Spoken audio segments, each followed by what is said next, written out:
Hey y'all, welcome back to MK3 Firearms. Today we're checking out something much anticipated for us, and of course one of the hottest tickets for concealed carry these days. This is the CZ Shadow 2 Compact. This gun is awesome. It's kind of a first for CZ as far as we know. The only compact that comes with a rail and an alloy frame that can be converted to a single action only.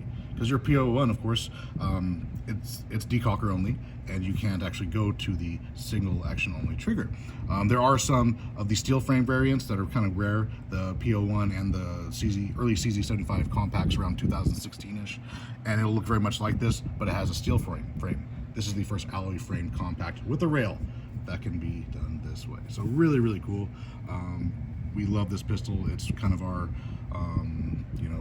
choice for concealed carry if we were going to do it ourselves. So anyways, we've done several different single stage trigger jobs on these, single action only single stage trigger jobs, but this is the first one we actually got to do a little Cerakote and do some porting, crown barrel, and get a little more fancy with. Not a complete full of everything, but it has a lot going on for it.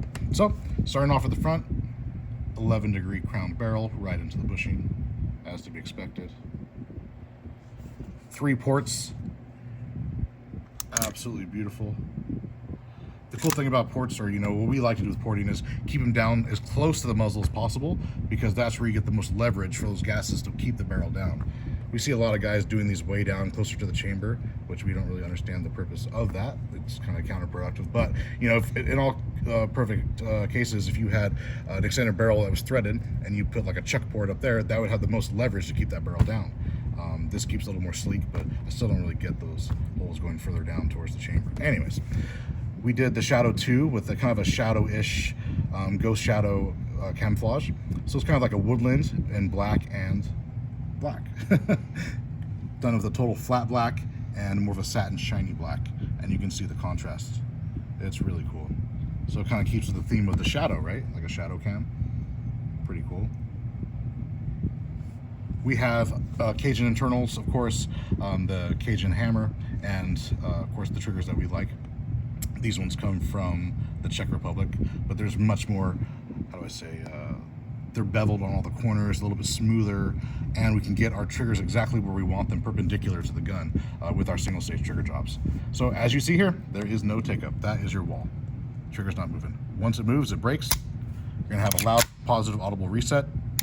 Click, break, click, break. These triggers are awesome. They rival any of our single stage trigger jobs, from the SIGs to our high powers.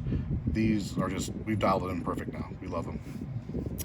Other than that, yeah, this is just, the gentleman whose gun this is has some, I believe, LOK grips at home for it, so I'm not sure exactly how that's going to look, but we thought it looked really actually good with the factory grips. I mean, all that kind of contrasting light as it plays along the camo, it dazzles off of the grips as well, being that almost kind of blue silver.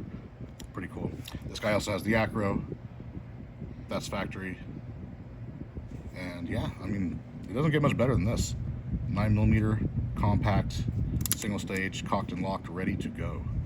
Maybe a little more positive on the safety from the factory. We tighten those up a little bit, but yeah, it's definitely good to go. Anyways, y'all, questions, comments, concerns, please leave them. As you know, we'll answer accordingly. Until next time.